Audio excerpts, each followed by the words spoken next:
Hi Wellness Warriors, it's Melissa with Mental Muscle Wellness. I know it's been a minute since I've posted to my YouTube channel, but I'm back and today I have a beginner-friendly, seated, 10-minute flexibility yoga workout.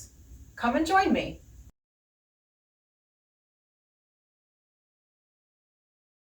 So to start, you actually won't need any equipment other than your own body. In fact, if you notice, I don't even have my yoga mat today. That's how quick and easy this routine is. So to start, bring yourself to a easy cross-legged posture. And what we want to do is make sure that our shoulders and our hips are nice and square and stacked, and our chest is nice and lifted.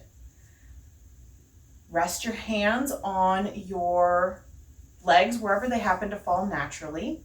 And we're going to start with a little bit of a warm-up. This is actually a Pilates exercise called Hula, but I really like it because it does a lot for your lower back.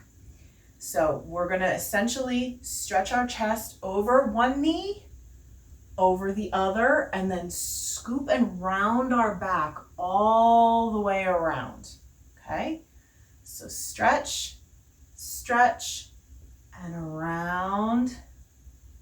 Stretch, stretch, and around. Two more this direction. Nice and easy. As you come around in that scoop, you should really feel your lower back kind of relax and release a little bit. And we're going to do 5, starting with the stretch in the second direction. So same motion.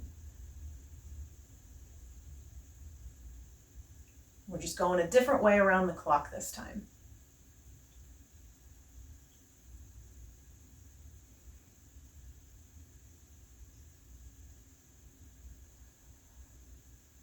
Two more hulas.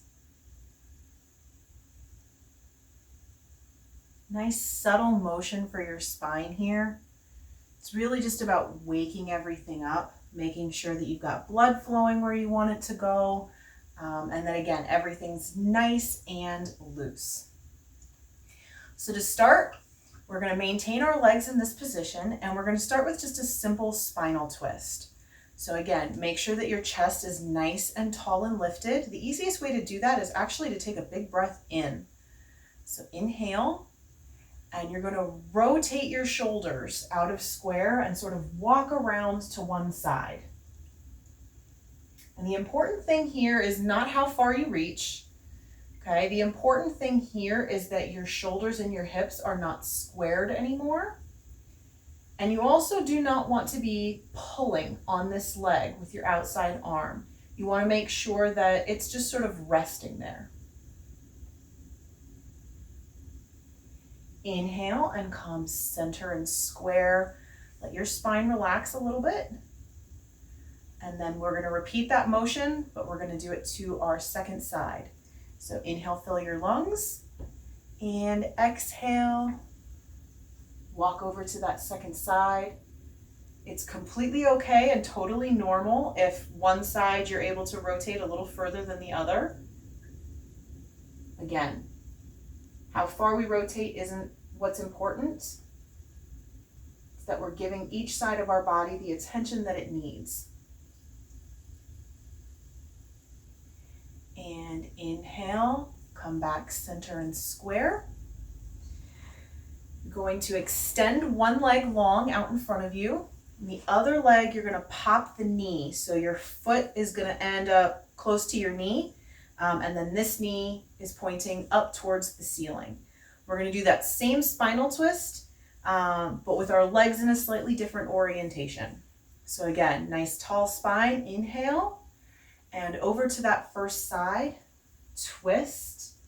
Again, your arm will probably fall on this leg somewhere. As with the first twist, just make sure that you're not cranking down, that it's just resting.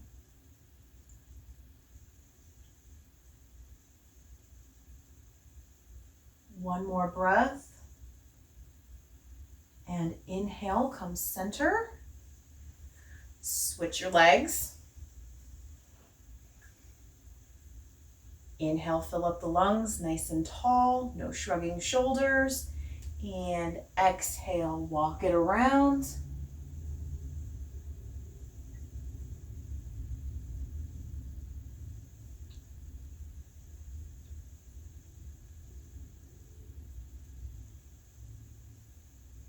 And inhale, come center.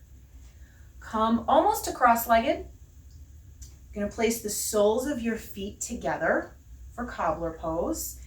If you find that you like to hold on here, make sure that you're holding either here at your shins or down here at your toes. You don't ever want to grip or hold on at a joint. So we want to leave our ankles alone. Okay? Again, make sure that you're tall and lifted here. We're going to inhale, relax knees up, and exhale, press them down as far as you can towards the ground. And we want to hold them there as long as we possibly can. Essentially, what we're trying to do in this workout is stretch all of the little intrinsic muscles all the way around our hips and our low back. So many of us sit so long, and that's just a place of tightness or inflexibility that we always feel. Inhale, relax, release your knees up. And you're going to bring your legs to sort of a Z shape, okay? So one leg will stay folded in front of you like it was in cobbler. The other is going to be oriented so that your foot is behind you. We're going to move to pigeon pose. Inhale, we're going to roll up a little bit over this front shin. Exhale, stretch that back leg behind you straight and relax your foot to the floor. In pigeon pose, your hands here on the ground are here just for balance.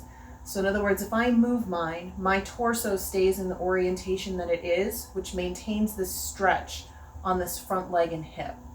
Okay, so you want to make sure that you're not actually leaning or pressing into those arms. Exhale, curl that back toe under. Inhale, you're going to press up and you're going to come back to that nice Z shape with your legs. Let that hip relax a little bit. And then again, we're going to repeat for the second side, starting with cobbler. So bringing your feet, soles together. Okay, again, making sure that you're gripping on your shin or down at your toes. Inhale, nice tall spine, relax the knees up. And exhale, press them down into the ground. You may notice this second time through that you're able to press your knees a little bit lower, or maybe you're able to hold them in that position a little bit longer. Both of those are good things, signs that your body is working with you.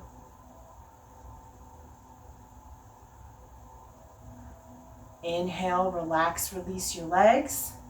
And go ahead, fold into that Z shape with the second side. Okay, and again, moving into pigeon. Inhale, you're going to roll up slightly on that front side. Exhale, extend the back leg, let the toe relax. Here, if you'd like a bit of an additional stretch or challenge, you can come all the way down to your forearms, tucking your head like you were in child's pose. Or if you'd like a stretch for your quadriceps and hip flexors on the rear leg, you can actually bring your back foot in and stretch around to grab around the outside of your foot. As always, listen to your body. And again, exhale, pop up that back toe. Inhale, press up. And come back to our Z-legged posture. Okay.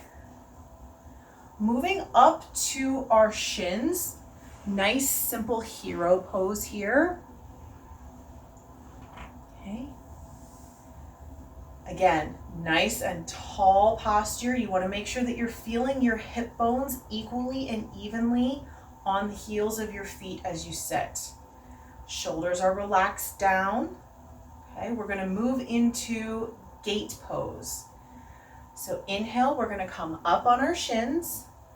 Exhale, one leg comes open out to the side, point your toe, open your arms, and we are going to fold over that leg. So one hand falls down onto your shin, ankle, or foot, wherever you can comfortably reach. And the other hand, mine's out of frame, stretches up and tall to the ceiling. You should feel a nice stretch up your hamstrings and up the inner portion of your thigh.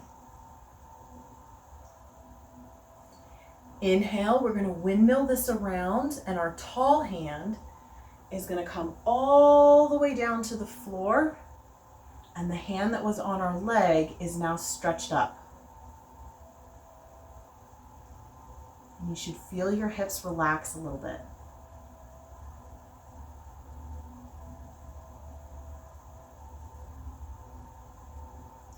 And inhale, come up center. Exhale, relax back down into hero. Again, squaring your shoulders and your hips, allowing your spine to relax. Okay, second side. Inhale, up on the shins. Exhale, extend the leg, again, pointing the toe. Arms come up and out, extending from the shoulders. And falling softly, again, onto the top of the foot, ankle, or shin. Allowing that stretch to happen.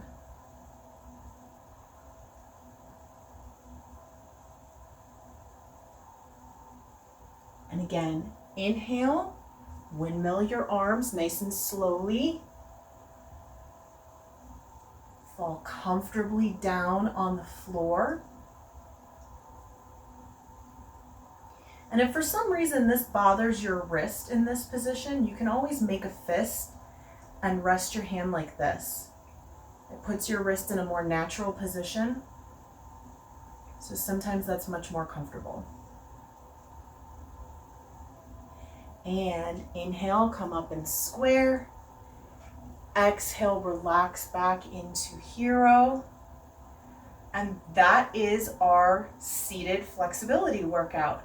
I hope you enjoyed it and that you'll join me next time. And until then, be well, friends.